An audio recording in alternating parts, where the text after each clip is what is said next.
पुराने नियम में छुड़ाने वाले कुटुंबी या परिवार का जो छुड़ाने वाला होता है उसके बारे में बताया गया है। रूत की किताब हमें सामर्थ्य रीति से छुड़ाने वाले कुटुंबी बोआज के बारे में बताती है, जो कि नयोमी और रूत के लिए छुड़ाने वाला कुटुंबी होता है।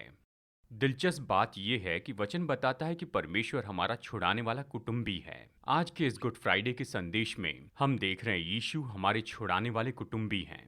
हम न्योता देते हैं कि आप उसके पंखों तले आएं, ताकि आप उसे अपने व्यक्तिगत छुड़ाने वाले कुटुंबी के रूप में अनुभव करें। आप सभी को गुड मॉर्निंग।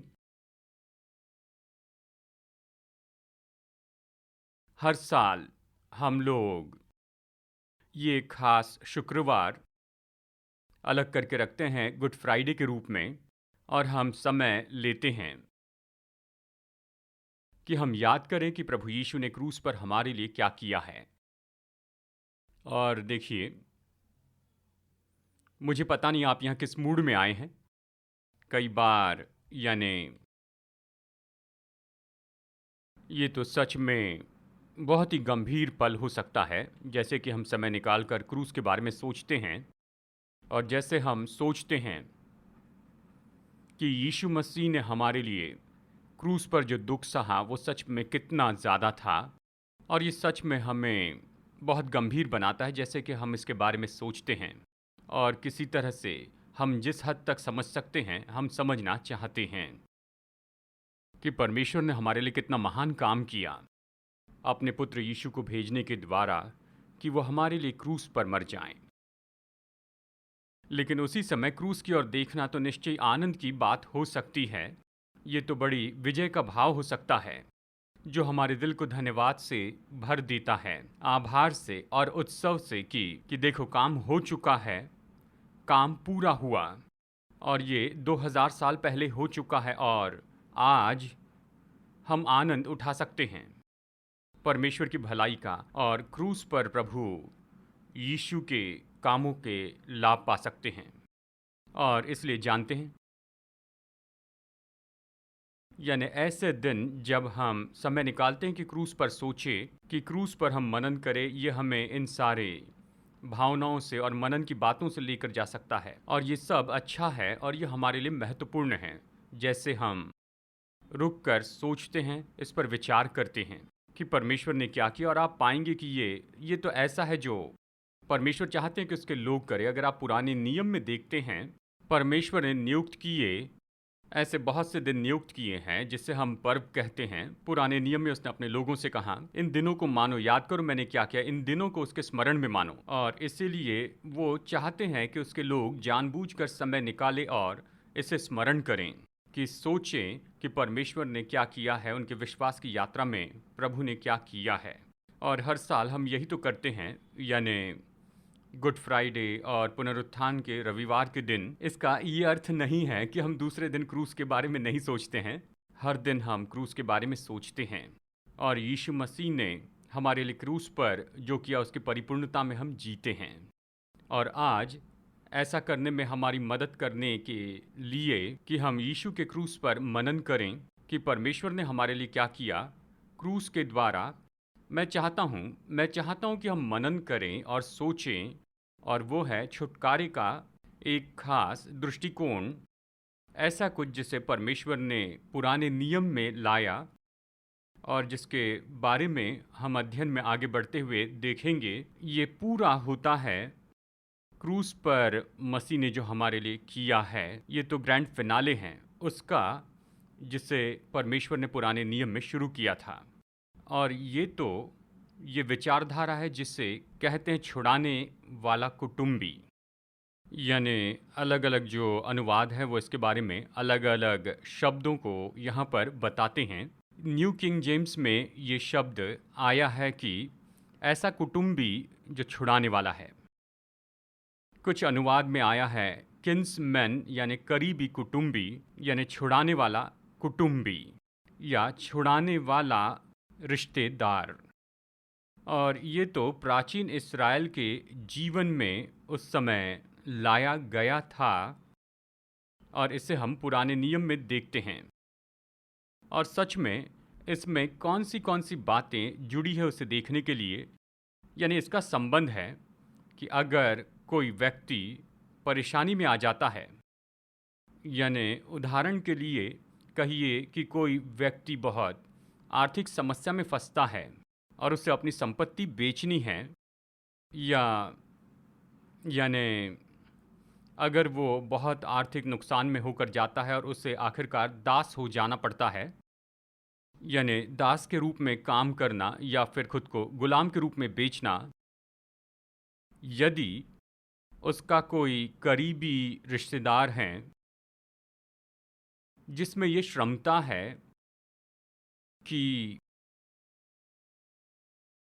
उस संपत्ति को वापस खरीद ले या वो आज़ादी खरीद ले अपने उस रिश्तेदार की जो कि दुर्भाग्यवश ऐसी परिस्थिति में फंस गया है, तो उस करीबी रिश्तेदार को कह सकते हैं छुड़ाने वाला कुटुंबी। और वो वहाँ पर आता है कि अपने परिवार के सदस्य को छुड़ा ले और उस व्यक्ति को आर्थिक संकट से बाहर निकालें। और ये तो प्राचीन इतिहास के सामाजिक जीवन का भाग था।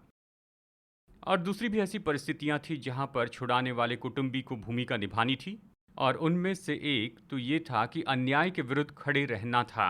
यानी अगर करीबी रिश्तेदार को गलत रूप में मार दिया जाता है, यानी चाहे कोई भी किसी भी परिस्थिति में क्यों ना हो, अगर वो मारा जाए तो करीबी रिश्तेदार वहाँ पर पुकारते थे, यहाँ उस अन्याय के विरुद्ध में खड़े रहें जिस व्यक्ति ने गलत किया है या हत्या की है।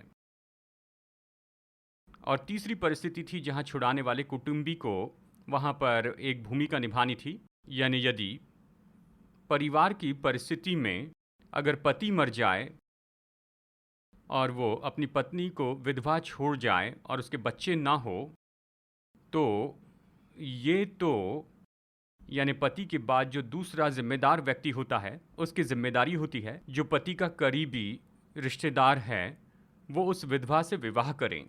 इसके पीछे विचार ये था कि उस विधवा को ऐसे ही छोड़ दिया न जाए कि उसे ये ढूंढने के लिए बाहर जाने की ज़रूरत न पड़े कि कोई उसकी देखभाल करें, लेकिन परिवार के भीतर का ही कोई व्यक्ति वहाँ पर कदम बढ़ाएं और वो उससे विवाह करें और एक परिवार की परवरिश करें, यानी उस व्यक्ति की जगह पर जो कि गुजर गया है।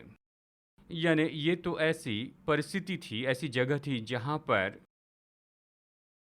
करीबी रिश्तेदार परिवार का छुड़ाने वाला कुटुंबी उस परिस्थिति से छुड़ाने के लिए आता है कि वो छुड़ाए, फिर नया बनाए, वापस खरीदे, कि वो आदर और सम्मान की जगह पर उसे लेकर आए। यानी ये तो उसके बिना असहाय और आशाहीन परिस्थिति है, और परमेश्वर ने इसे स्थापित किया प्राचीन इतिहास के सामाजिक जीवन में। उसने कहा ऐसा ही करो, और उन्होंने ऐसा किया। और यहीं पर रूत की किताब आती है। रूत की किताब, पुराने नियम से रूत की किताब, ये तो अद्भुत कहानी है ऐसे ही छुड़ाने वाले कुटुंबी की, कि कैसे ये छुड़ाने वाला कुटुंबी बदल सकता है दो लोगों के जीवन और अनुभवों को जो कि उसके बिना आशाहीन और असहाय थे।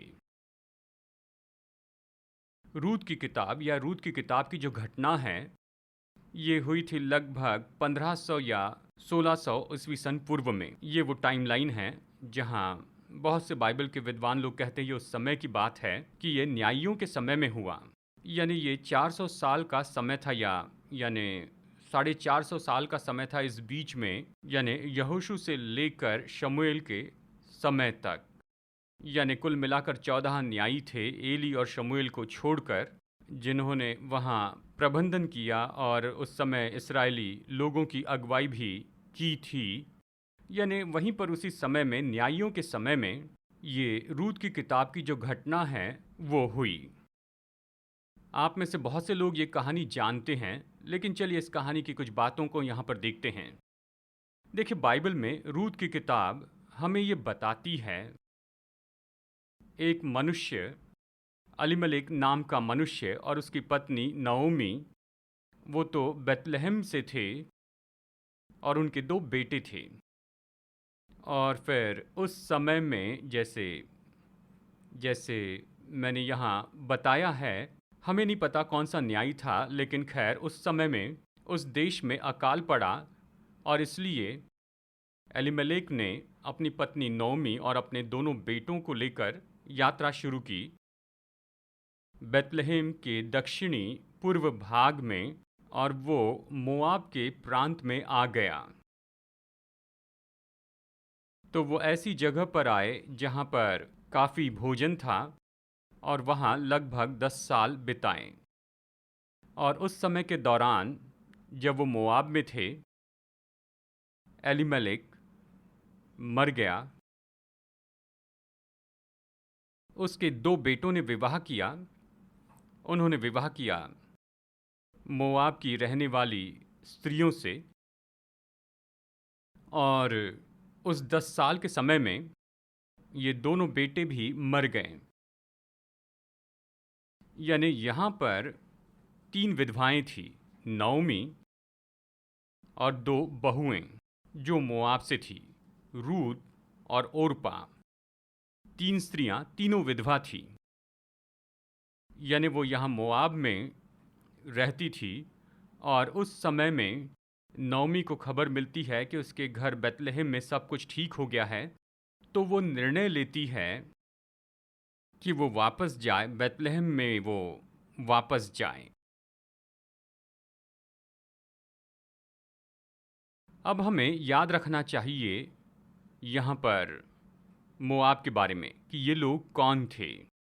हम मोआब के बारे में क्या जानते हैं। मोआब तो देखिए, असल में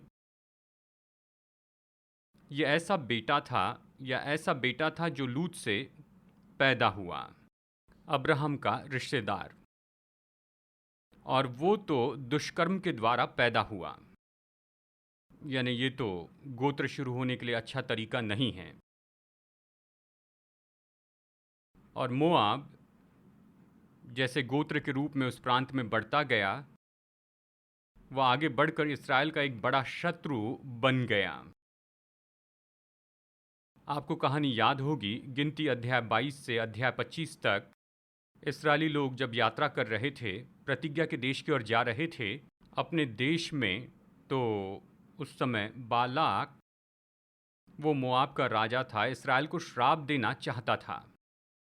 यानी वो अच्छे संबंधों में नहीं थे। साथ ही न्यायों की किताब अध्याय 3 में हम ये पढ़ते हैं कि 18 साल तक मोआबियों ने इस्राएलियों पर अधिकार किया और उन्हें बहुत सताया, तो वो दुश्मन थे। और साथ ही मोआबी लोग तो मूर्ति पूजक लोग थे। वो आराधना करते थे अपने ईश्वर कीमोश की, और उसके सामने वो शिशुओं का बलिदान चढ़ाते थे। चलिए मैं आपको पृष्ठभूमि बताऊं ताकि आप समझ सके। आत्मिक रीति से कहा जाए तो सब कुछ अच्छा नहीं था, और साथ ही इस्राएल के साथ उनके सामाजिक संबंध भी बुरे थे। और सबसे बुरी बात तो व्यवस्था विवरण 23 में हम पढ़ सकते हैं, वचन 3 में। यहाँ बाइबल कहती है, परमेश्वर ने कहा, कोई अम्मोनी या मोआबी यहोवा की सभा में आने न पाए।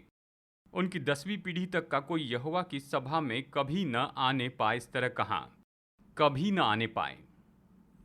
परमेश्वर ने कहा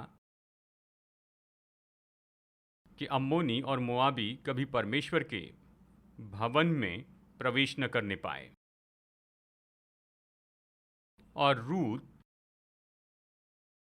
एक मोआबीन थी।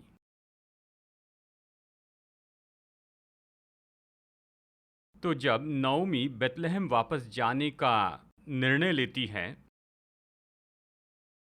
तो उसकी 2 बहुएं हैं, दोनों मोआबी हैं, और वो उन दोनों को प्रोत्साहित करती है कि वो वापस जाए अपने पिता के घर में। वो कहती है, तुम अपने पिता के पास जाओ और वहाँ पर शायद तुम अच्छा जीवन बिताओ। यहाँ दिलचस्प बात तो ये है, जबकि उसकी एक बहू ओरपा वापस जाने का निर्णय लेती है, अपने पिता के घर और अपने ईश्वरों के पास, रूत चुनाव करती है कि वो नओमी के साथ रहेगी। और हम में से बहुत से लोग जानते हैं रूत के ये परिचित वचन, रूत अध्याय 1, 16 और 17। तो आइए इसे हम यहाँ पढ़ते हैं। रूत ने नओमी से इस तरह कहा, तू मुझसे ये विनती न कर कि मुझे त्याग या छोड़कर लौट जा, क्योंकि जिधर तू जाए उधर मैं भी जाऊंगी, जहाँ तू टिके वहाँ मैं भी टिकूंगी। तेरे लोग मेरे लोग होंगे और तेरा परमेश्वर मेरा परमेश्वर होगा। तेरा परमेश्वर मेरा परमेश्वर होगा। वचन 17, जहाँ तू मरेगी वहाँ मैं भी मरूंगी, वहीं मुझे मिट्टी दी जाएगी। यदि मृत्यु छोड़ और किसी कारण मैं तुझसे अलग हो जाऊं तो यहोवा मुझसे वैसे ही वरन उससे भी अधिक करे। तो रूत ये चुनाव करती है कि मैं नओमी के साथ जाऊंगी। और ये तो केवल ऐसा लगाव नहीं कि मैं अपनी सास के साथ में रहना चाहती हूँ, पर उसने सामर्थ्य चुनाव किया था।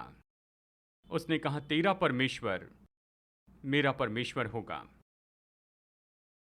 अब याद रखिए, मोआबियों को परमेश्वर के भवन में प्रवेश की अनुमति नहीं थी, लेकिन रूत कहती है, तेरा परमेश्वर मेरा परमेश्वर होगा। मैं मानता हूं रूत इसके बारे में जानती नहीं थी, लेकिन यशायाह भविष्यवक्ता ने कई सैकड़ों साल के बाद में आने वाले दिनों के बारे में भविष्यवाणी की। मैं यशायाह 56 से पढ़ रहा हूं, वचन 6 और 7। उसने कहा, ऐसा दिन आ रहा है, कहता है, परदेसी भी जो यहोवा के साथ, इसमें अम्मोनी हैं, मोआबी हैं और सभी हैं, जो यहोवा के साथ इस इच्छा से मिले हुए हैं कि उसकी सेवा टहल करें और यहोवा के नाम से प्रीति रखें और उसके दास हो जाएं, जितने विश्राम दिन को अपवित्र करने से बचे रहते और मेरी वाचा का पालन करते हैं, उनको मैं अपने पवित्र पर्वत पर ले आकर अपने प्रार्थना के भवन में आनंदित करूंगा। उनके होम बलि और मेल बलि मेरी वेदी पर ग्रहण किए जाएंगे, क्योंकि मेरा भवन सब देशों के लिए प्रार्थना का घर कहलाएगा। सभी देशों के लिए, सब देशों के लिए। रूत इसे नहीं जानती थी, लेकिन वो कदम बढ़ा रही थी, वो तो पुकार रही थी उस योजना को जो परमेश्वर ने उसके दिल में छिपा रखा था। यानी हर एक व्यक्ति, अगर वो लोग जीवित परमेश्वर की अधीनता में आए तो उनका प्रभु के भवन में बहुत स्वागत है। और ये श्राप जो उन पर था, उन मोआबियों पर था, वो हटाया गया। तो फिर श्राप हटाया जाता है जब वो व्यक्ति जीवित परमेश्वर के पास आता है। रूत इसे नहीं जानती थी, पर वह सच्चाई से लेते जा रही थी। तो नओमी और रूत बैतलहम में वापस आते हैं। तो ये घटना आगे बढ़ती है और अध्याय 1 के अंत में और अध्याय 2 में भी, कि जब वो बैतलहम में आए तो उस समय फसल की कटनी का समय था। यानी ये लगभग यहूदी निसान महीने का समय था, जो मार्च या अप्रैल यानी इसी समय के दौरान आता है। ये समय था अख़मीरी रोटी के पर्व का और फसह के पर्व का समय, उस दिन जब प्रभु यीशु मसीह क्रूस पर चढ़ाए गए थे। और 3 दिनों के बाद पहले फल का पर्व था, जौ की फसल की कटनी का समय। और उसी समय नओमी और रूत बैतलहम में पहुंचते हैं। और एक और बात जो परमेश्वर ने इस्राएली समाज के जीवन में स्थापित की, कि फसल के समय कंगालों को खेत में आने की अनुमति दी जाती थी और वो ज़मीन पर गिरे हुए अनाज को जमा कर सकते थे, जैसे कि कटनी करने वाले खेत में काम करते थे। ये उस देश में कंगालों की देखभाल के लिए होता था। और साथ ही इस समय में कि जितने भी संपत्ति नओमी की थी, और हम नहीं जानते कि कब ये सब हुआ, लेकिन उसने अपनी संपत्ति बेच दी थी, वो बिक गई थी। तो जब वो यहाँ आए, जब बैतलहम को लौट कर आए, मैं जानता हूँ नओमी ने रूत से कहा होगा, रूत, हम एक काम कर सकते हैं कि हम उस अनाज को जमा करें जो खेत में गिर जाता है। बुद्धिमान स्त्री होने के नाते रूत खुद जाती है कि खेत में अनाज जमा करें। कटनी के समय जो अनाज गिर जाता था, वो तो उस देश के कंगालों के लिए था कि वो आकर उसे ले लें। और जैसे वो इसे कई दिनों तक करती है, फिर ऐसा समय आता है कि वो बोआज नाम के एक व्यक्ति के खेत में बीनती है। और इस समय तक पूरे बैतलहम में खबर फैल जाती है कि नओमी लौट आई है, परंतु उसका जीवन तो सच में बहुत ही दुर्दशा में पड़ा हुआ है। और नओमी ने खुद का नाम मारा, चुन लिया, मतलब मेरी ज़िंदगी इतनी कड़वी हो गई, मैं सब कुछ खो चुकी हूँ, मेरा पति, मेरे बेटे और मेरी संपत्ति। तो बैतलहम में नओमी को जाना गया कि वो असहाय, आशाहीन और दुर्भाग्य से भरी विधवा है, लेकिन फिर भी उसके साथ उसकी बहू रूत थी, जो मोआबी थी, जिसने उसके साथ आने का चुनाव किया। और चुनाव किया कि वो इस्राएल के परमेश्वर के पंखों तले आ जाएगी। और ये जो बहू थी, वो खेत में अनाज बीनते जा रही थी। और एक दिन बोआज रूत को देखता है, वो उसके बारे में पूछता है और जानता है कि वो कौन है, कि वो तो नओमी की एक सद्गुणी बहू है। तो बोआज रूत के लिए बहुत ज़्यादा कृपा करता है। वो अपने लोगों से कहता है कि जानबूझकर उसके लिए ज़्यादा अनाज गिराते जाना, बस ये निश्चित करने के लिए कि उसके पास घर ले जाने के लिए पर्याप्त से बढ़कर हो। और जल्दी नओमी को पता चलता है कि रूत जो है वो तो बोआज के खेत से अनाज बीन रही है, और तभी वो नओमी इसे जानती है। शायद परमेश्वर ने हमें आशाहीन नहीं छोड़ा है। वो याद करती है छुड़ाने वाले कुटुंबी की भूमिका के बारे में, और वो जानती थी कि बोआज, कि वो तो ऐसे करीबी रिश्तेदारों में से एक है, उसके पति एलिमेलेक का, और उसके पास ये अवसर है कि वो कदम बढ़ाएं और इसका छुड़ाने वाला कुटुंबी हो जाएं। तो वो रूत को सलाह देती है, कहती है, रूत, अब तुम्हें जाकर मांग करनी है। तो ये कहानी आगे बढ़ती कि कैसे रूत बोआज के पास जाकर ये कहती है, मुझे अपने पंखों तले ले ले। जैसे वो बोआज से बात करती है तो यही विनती करती है। रूत अध्याय 3 वचन 9, जब उसने यानी बोआज ने उससे पूछा, तू कौन है? तब वो बोली, मैं तेरी दासी रूत हूँ, तू अपनी दासी को अपनी चद्दर ओढ़ा दे, क्योंकि तू हमारी भूमि छुड़ाने वाला कुटुंबी है। तू हमारा छुड़ाने वाला कुटुंबी है। दूसरे शब्दों में, मैं चाहती हूँ कि तुम अपना कर्तव्य पूरा करो और हमारे छुड़ाने वाले कुटुंबी हो जाओ। और बोआज, जो कि ईमानदार व्यक्ति था, वो उन सारे कदमों में से जाता है, क्योंकि एक और रिश्तेदार था जो उससे भी करीबी था, तो वो उससे पहला पर्याय देता है कि छुड़ाने का अधिकार ले ले, पर वो इनकार करता है। तो फिर अब अधिकार के रूप में यह इसका पर्याय हो जाता है।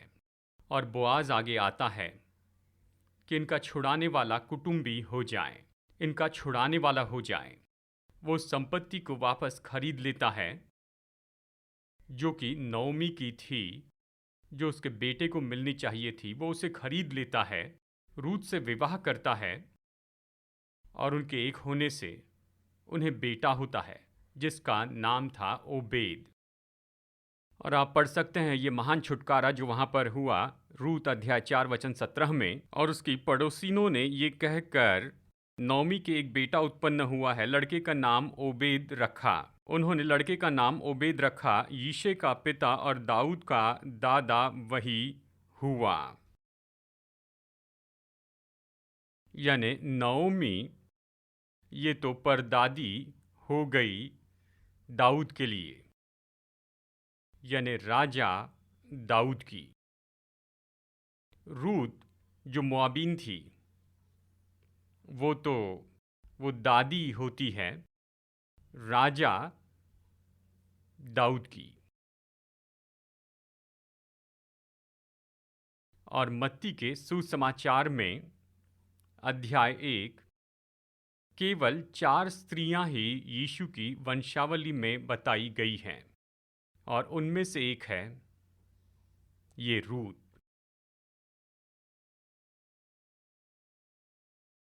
छुटकारे के बारे में सोचिए जो हुआ यहाँ पर नौमी और रूत के जीवन में। एक समय तो वो पूरी तरह से आशाहीन और असहाय थे, यहाँ तक कि नौमी ने अपना नाम बदल दिया। नौमी शब्द का अर्थ है कि मनोहर या सुंदर। उसने नाम बदलकर कहा मेरा नाम है मारा, कड़वा, यानी मेरी जिंदगी इतनी कड़वी हो गई है, मैं सब खो चुकी हूं, आगे देखने के लिए कुछ नहीं है। लेकिन उस पल में परमेश्वर ने कुछ स्थापित किया था जिसने केवल उसका जीवन ही नहीं बदला पर रूत का भी जीवन बदल दिया। और ये छुटकारा तो इतना महान था कि उस छुड़ाने वाले उस कुटुंबी के द्वारा, यानी उस छुटकारे के द्वारा, छुड़ाने वाले रिश्तेदार बोआज के द्वारा राजा दाऊद आता है और उसके वंश से जगत के उद्धारकर्ता प्रभु यीशु आते हैं।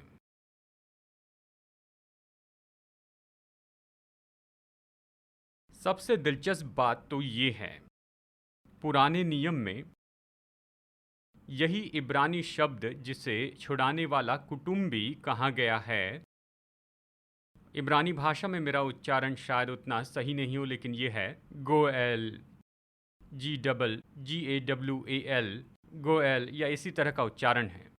लेकिन यही इब्रानी शब्द जो छुड़ाने वाले कुटुंबी के लिए उपयोग किया गया है, वही शब्द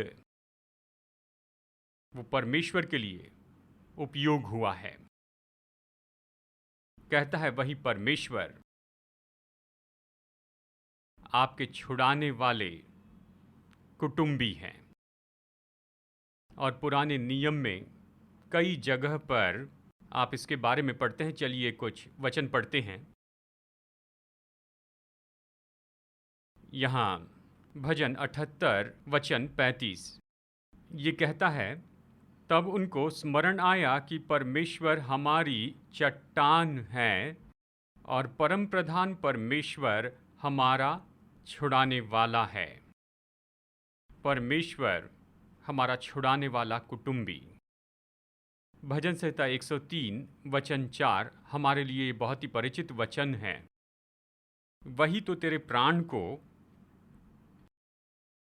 नष्ट होने से बचा लेता है, वो तेरे सिर पर करुणा और दया का मुकुट बांधता है। यशायाह 43 वचन 1 हे इस्राएल तेरा रचने वाला और हे याकूब तेरा सृजनहार यहोवा अब यूं कहता है, मत डर, क्योंकि मैंने तुझे छुड़ा लिया है, मैंने तुझे नाम लेकर बुलाया है, तू मेरा ही है।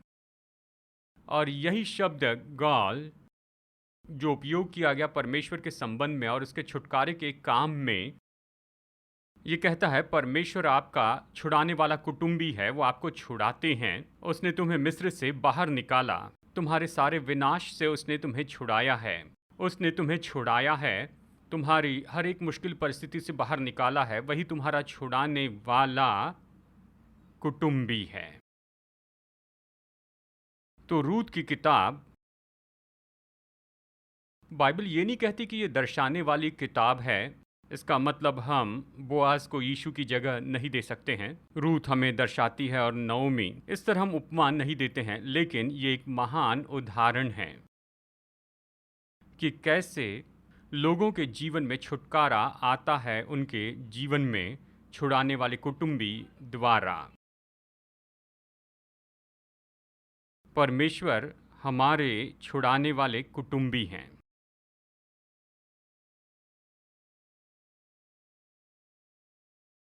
और यीशु मसीह इस संसार में आए कि वो क्रूस पर मरें। ये वो महान छुटकारे का काम है। वो तो छुड़ाने वाले कुटुंबी का काम है। अब इसके बारे में सोचिए। हम में से हर एक व्यक्ति, यानी हम सब असहाय थे, आशाहीन थे और खोए हुए थे। हमारे जीवन में सब कुछ खो दिया था। मैं कह रहा हूँ प्राथमिक रूप में, आत्मिक रूप में हम सब ने परमेश्वर के विरुद्ध में पाप किया था। हमने गलत किया था और हमारे पापों ने हमें परमेश्वर से अलग कर दिया था। बाइबल कहती है परमेश्वर इतने पवित्र हैं कि हमारे पाप बड़ी रुकावट हो गए और उसने हमें परमेश्वर से दूर कर दिया। हम आशा के बिना आशाहीन थे और हम परमेश्वर की उपस्थिति से बाहर थे। और हमारे पाप ने हमें वश में कर दिया था, पाप, शैतान और मृत्यु की। परमेश्वर की आशीष से हमें अलग किया और हमें वश में कर दिया पाप, शैतान और अनंत काल की मृत्यु की। दुख की बात ये थी, कोई भी छुड़ाने वाला कुटुंबी हमारे लिए उपलब्ध नहीं था, क्योंकि हमारे सारे छुड़ाने वाले कुटुंबी इसी दशा में थे। हमारे सारे छुड़ाने वाले कुटुंबी यानी हर एक मनुष्य उसी जगह पर थे जहां पर आशाहीनता और असहायता थी। हमारा छुड़ाने वाला कुटुंबी मदद नहीं कर पाया। उनमें क्षमता नहीं थी कि हमारी मदद करें। हम सब एक जैसे ही खोए थे। और यही तो वो बात है जहां हमारे मन इसे समझ नहीं पाए कि ये महान, अगणित और बहुत ही सामर्थी, ये सर्वज्ञानी, सर्वशक्तिमान और सर्वव्यापी परमेश्वर, उसने चुनाव किया कि वो हमारा छुड़ाने वाला कुटुंबी हो। कि ये महान और अगणित परमेश्वर कि किसी तरह से वो ऐसे साधारण मनुष्य बन गए यीशु मसीह के व्यक्तित्व में। बाइबल कहती है कि वो तो हमारे जैसे ही बन गए, अपने भाइयों जैसे। वो भीतर आए कि हमारे छुड़ाने वाले कुटुंबी हो जाएं, हमारे निकटतम संबंधी। उसने कहा मैं तुम्हारे संग रहूंगा। और फिर उसने दाम चुका दिया, और इस केस में वो दाम तो उसका अपना जीवन था। और क्रूस पर यही तो हुआ। जब प्रभु यीशु मसीह क्रूस पर मर गए, उन्होंने दाम चुकाया, उन्होंने छुटकारे की कीमत चुकाई। प्रभु यीशु ने पूरा दाम चुकाया ताकि हमने जो भी खो दिया था उसे वापस प्राप्त कर ले, कि उन सारी चीज़ों को छुड़ाएं जो कि बर्बाद कर दी गई थी, व्यर्थ की गई थी। जो छीन लिया गया था उस सताने वाले शैतान के द्वारा। उसने दाम चुकाया कि हमें छुड़ा ले और हमें वापस खरीदे। और यहाँ फिर से हमारा मन इसे समझ नहीं सकता है, हम शब्दों में बयान नहीं कर सकते हैं कि यीशु ने क्या किया है।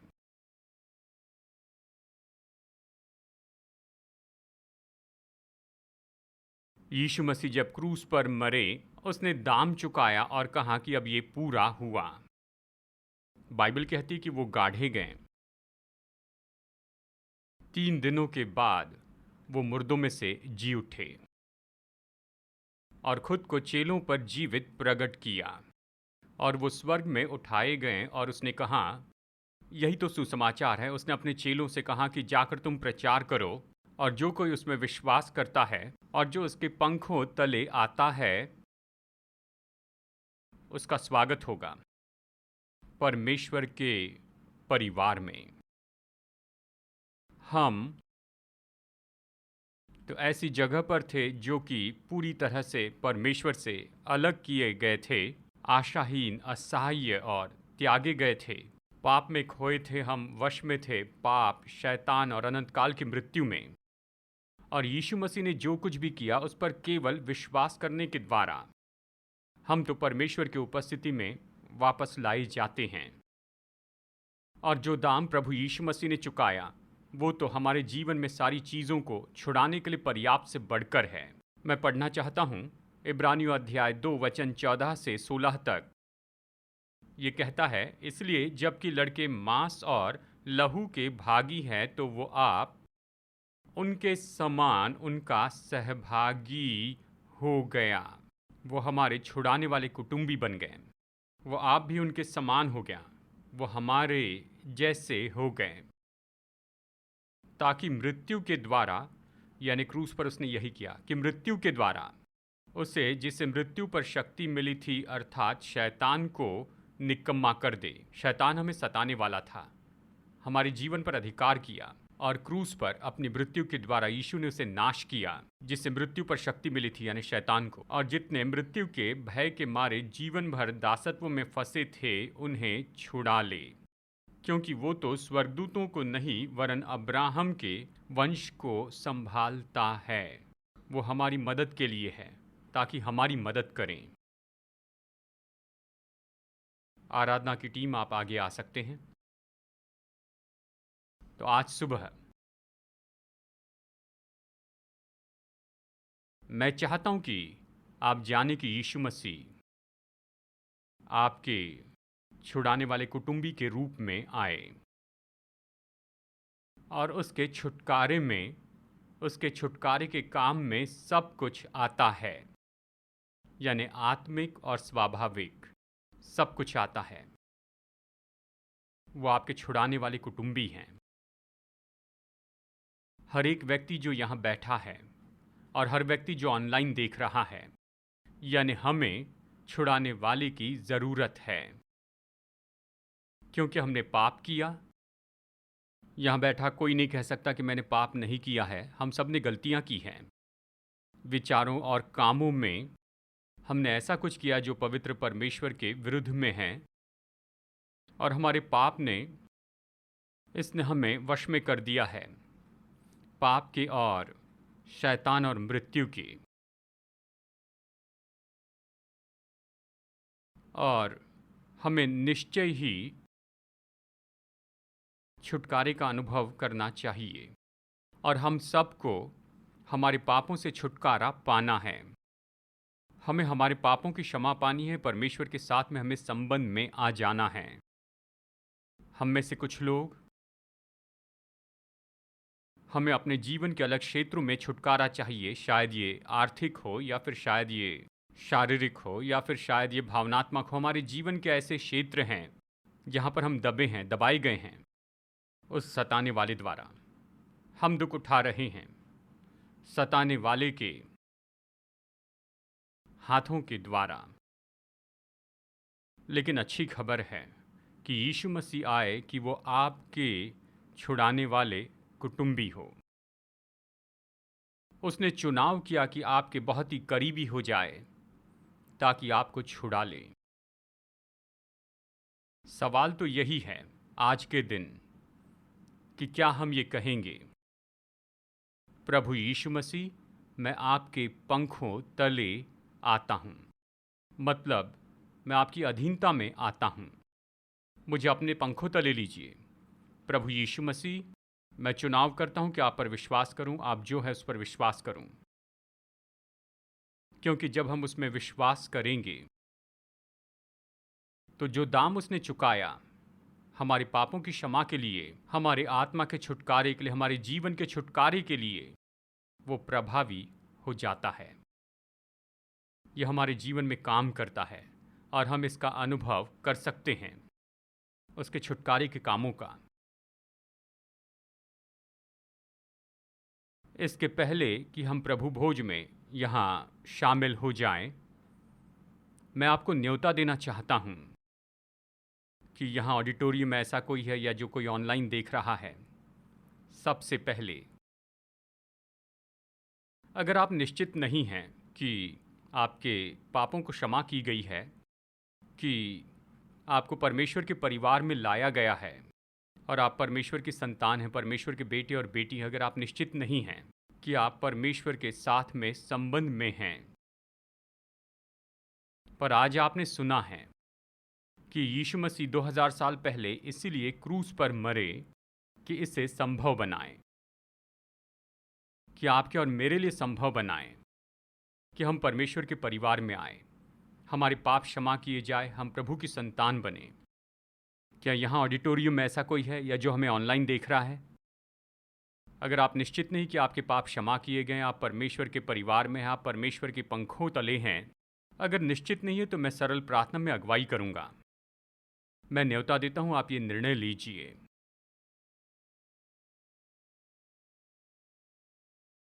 ये तो बस एक चुनाव करने के जैसे है। प्रभु यीशु मसीह पर विश्वास करें, बस सब यहीं से शुरू होता है, यहीं पर आरंभ है। मैं चाहता हूं हम प्रार्थना में अपने सिर झुकाएं, सरल प्रार्थना में अगुवाई करूंगा। अगर आपने इसे पहले कभी नहीं किया,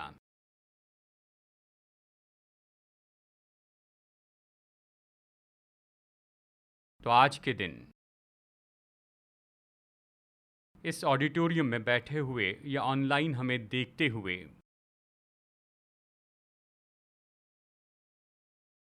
आप प्रभु यीशु मसीह को हाँ कहना चाहते हैं, क्योंकि केवल वही है जो हमें उद्धार दे सकते हैं और कोई छुड़ाने वाला कुटुंबी नहीं जो ऐसा कर सके।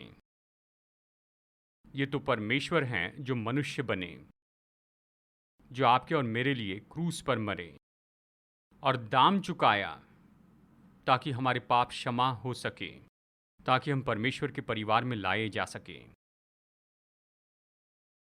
बाइबल कहती है जो भी उस पर विश्वास करता है वो पापों की क्षमा प्राप्त करता है उसके नाम के द्वारा।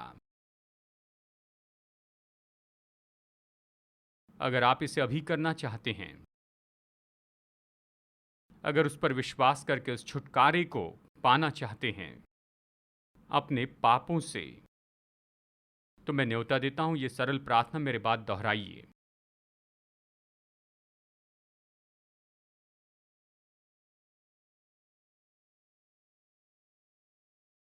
प्रभु यीशु मसीह,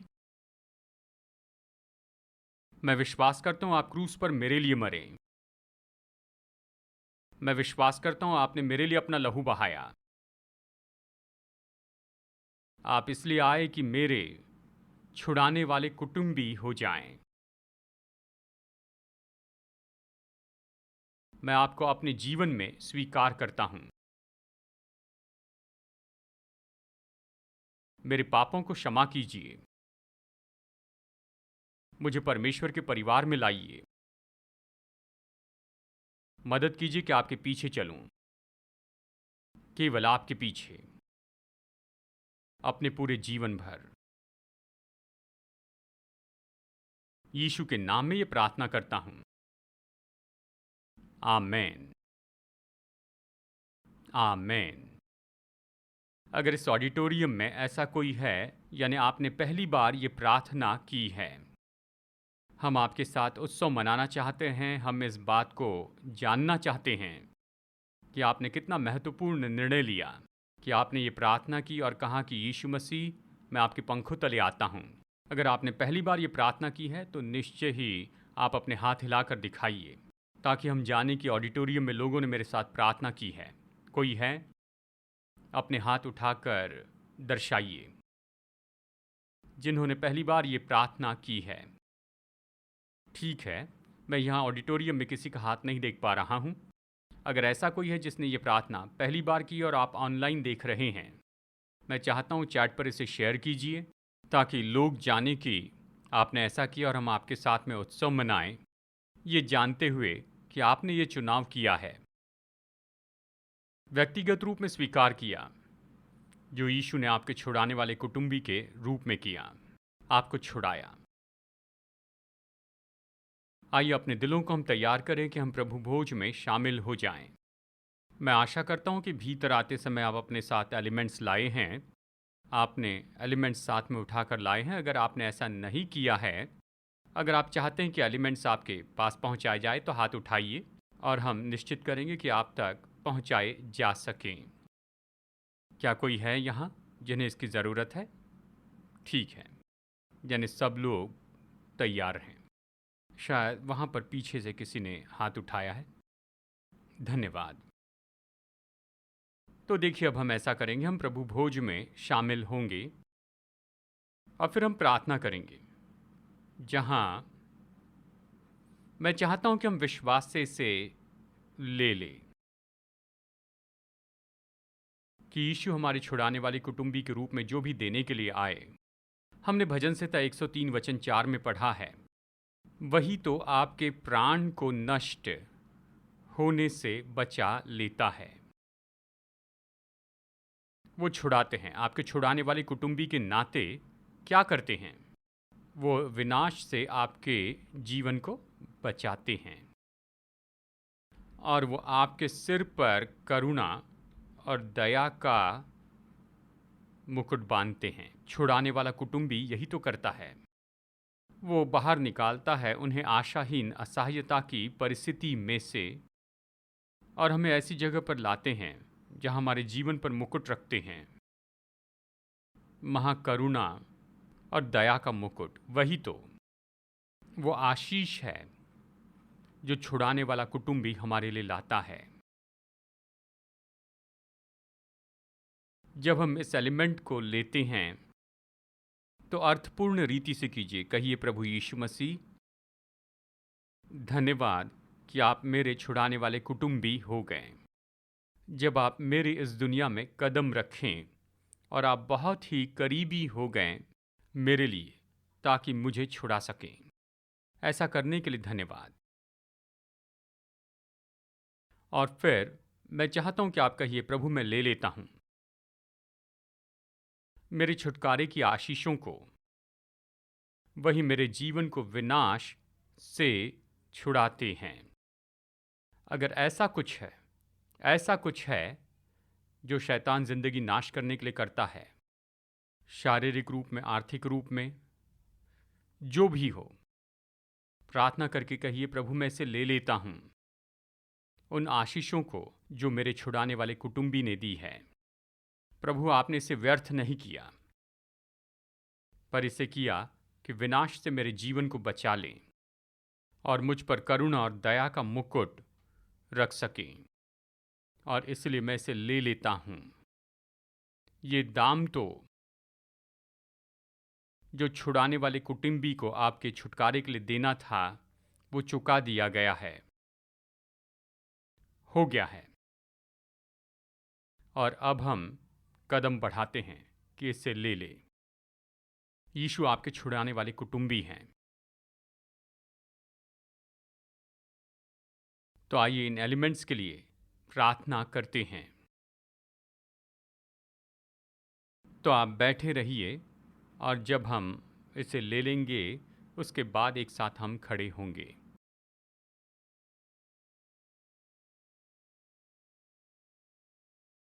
पिता, हम धन्यवाद देते हैं कि हे परमेश्वर, आप हमारे छुड़ाने वाले कुटुंबी हैं। यीशु, आप हमारे छुड़ाने वाले कुटुंबी हैं।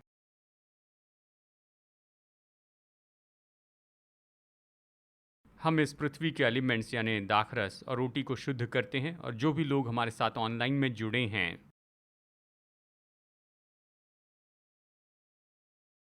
प्रभु, जैसे हम इन एलिमेंट्स में भागी होते हैं, तो हम कहते हैं कि हम इसके पूरे लाभ प्राप्त करते हैं,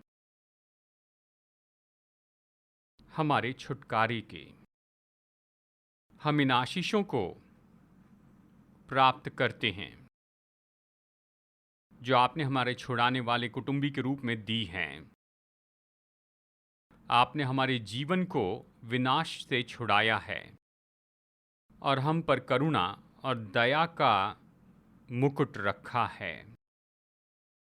आपने हमारे सारे पापों को क्षमा किया और सारे रोगों से हमें चंगाई दी है। हमारी जवानी उकाब के जैसे नई हो गई है। आप हमारे मुंह को उत्तम पदार्थों से तृप्त करते हैं। प्रभु यीशु, हम इसे ले लेते हैं। उन सारी आशीषों को जो हमारे छुड़ाने वाले कुटुंबी के रूप में आपने हमें दी हैं। प्रभु परमेश्वर, मैं मांगता हूँ, जैसे हम इन एलिमेंट्स को लेते हैं, कि लोगों के जीवन में जो भी काम होना है वो काम पूरा हो जाए। जिन लोगों को अपने शरीर और मन में चंगाई चाहिए, वो चमत्कारी चंगाई हो जाए।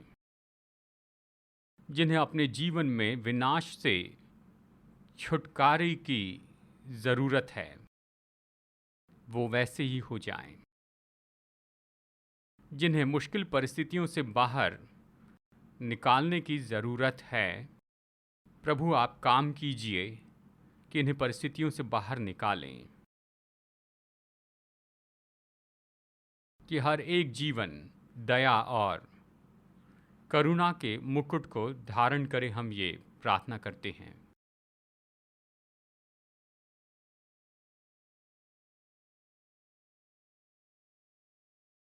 यीशु मसीह ने कहा, इसे लो और खाओ, ये मेरी देह जो तुम्हारे लिए दी गई है, इसे तुम मेरे स्मरण में किया करो। आइए एक साथ मिलकर रोटी खाते हैं।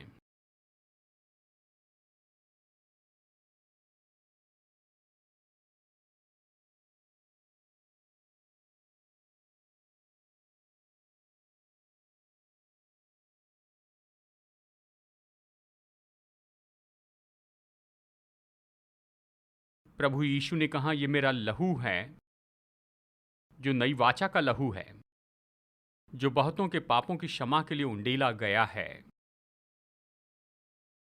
इसे तुम मेरे स्मरण में किया करो। ये लहू ही हमारे छुटकारे की कीमत है। हमारे छुड़ाने वाले कुटुंबी ने हमारे छुटकारे के लिए कीमत चुकाई है। जैसे हम इस कटोरे में से पीते हैं, हम कहते हैं, प्रभु मैं सारी आशीषों को प्राप्त करता हूं। आपके छुटकारे के काम की आशीष मैं ले लेता हूं। आइए एक साथ इस कटोरे में से पीते हैं। आइए अपने पैरों पर खड़े हो जाएं। क्या आप खुश नहीं हैं कि सर्वशक्तिमान परमेश्वर आपके छुड़ाने वाले कुटुंबी हैं? आमेन। कि वो कदम बढ़ाते हैं कि वो हमारे जैसे हो जाए, केवल हमारे जैसे नहीं, लेकिन हमारे बहुत ही करीबी हो जाएं। आमेन। ताकि हमें छुड़ा सके। जब हमारी मदद के लिए कोई नहीं था, तो सृष्टिकर्ता परमेश्वर आ गए और आपके छुड़ाने वाले रिश्तेदार बन गए। आमेन। हमारे मन इसे समझ नहीं सकते हैं और हमारे शब्द इसे बयान नहीं कर सकते हैं, यानी इसकी महानता और ये कितना महान है कि प्रभु ने क्या किया कि हमारे छुड़ाने वाले कुटुंबी हो जाएं। आमेन। मैं चाहता हूं कि आज के दिन आप कहें मैं इसे ले लेता हूं, मैं ले लेता हूं। जो उसने मेरे लिए प्रबंध किया है वो मेरे जीवन को विनाश से बचाते हैं, मेरे जीवन पर दया और करुणा का मुकुट रखते हैं। आइए एक साथ इसे कहते हैं, प्रभु यीशु मसीह, आप मेरे छुड़ाने वाले कुटुंबी हैं, आप मेरे छुड़ाने वाले रिश्तेदार हैं। आप ही के कारण मैं छुड़ाया गया हूं, मेरा जीवन छुड़ा लिया गया है, सारे विनाश से मुझ पर मुकुट रखा गया है, दया का और उस महान करुणा का। मेरा मुंह अच्छी वस्तुओं से भरा है, मेरे पाप क्षमा किए गए हैं, मेरा शरीर चंगा हो चुका है और मेरा जीवन छुड़ाया गया है, क्योंकि प्रभु यीशु मसीह, आइए इसे जोर से कहें, क्योंकि यीशु मेरे छुड़ाने वाले कुटुंबी हैं। आइए फिर से कहते हैं कि मेरा जीवन छुड़ाया गया है, मेरे पाप क्षमा किए गए हैं, मेरा शरीर चंगा हो चुका है, मेरा जीवन छुड़ाया गया है, क्योंकि यीशु मसीह मेरे छुड़ाने वाले कुटुंबी हैं। आमेन। आइए उसके लिए जोर से स्तुति करें। प्रभु यीशु मसीह, हम आपके छुटकारे की घोषणा करते हैं, हम आपके छुटकारे के कामों की घोषणा करते हैं हर एक जीवन पर प्रभु जी, हर एक जीवन पर। और आपके छुटकारे की सामर्थ, आपके छुटकारे की सामर्थ तो हर एक जीवन पर आ जाए, हर एक जीवन पर, आत्मा, प्राण और शरीर पर। हम कहते हैं हम प्रभु के छुड़ाए हुए हैं, हम घोषित करते हैं कि हम प्रभु के द्वारा आशीषित हैं और हम तो छुड़ाए गए हैं और शैतान का हम में कोई स्थान नहीं है, कोई दबाव नहीं है, कोई भी अधिकार नहीं है। यीशु मसीह जो हमारे छुड़ाने वाले कुटुंबी है, उसने हमें छुड़ा लिया है, ये काम हो चुका है, तो हम आशीषित हैं आत्मा, प्राण और शरीर में। परमेश्वर ने हम पर करुणा और दया का मुकुट रखा है, हम उसी में जीते हैं, हम उसी में चलेंगे। यह हमारी आशीष है। आमेन। तो आज का संदेश हम यहीं खत्म करेंगे, पर इसके बारे में सोचते रहिए, विचार कीजिए। मुझे लग रहा है कि मैं आपको 1 और घंटा प्रचार करूं। बस आपको बताना चाहता हूं, आपको बताना चाहता हूं कि परमेश्वर ने हमारे लिए कितना महान काम किया है। लेकिन मैं रुक जाना चाहता हूं। मैं चाहता हूं आप इसके बारे में सोचिए, इसके बारे में सोचिए। परमेश्वर मेरे रिश्तेदार बन गए, करीबी रिश्तेदार, कि मुझे छुड़ा ले। मैंने जो भी खोया, वो मेरी दुनिया में आए, वो आपकी दुनिया में आए, कि उसे वापस ले ले। इसके बारे में सोचिए, ज़रा विचार कीजिए और उसे धन्यवाद दीजिए। आमेन। आइए प्रार्थना करते हैं। हमारे प्रभु यीशु मसीह का अनुग्रह, हमारे स्वर्गीय पिता परमेश्वर का प्रेम और उसकी पवित्र आत्मा की मधुर उपस्थिति हम में से हर एक के साथ हमेशा होती रहे। यीशु मसीह के नाम में आमेन। आमेन।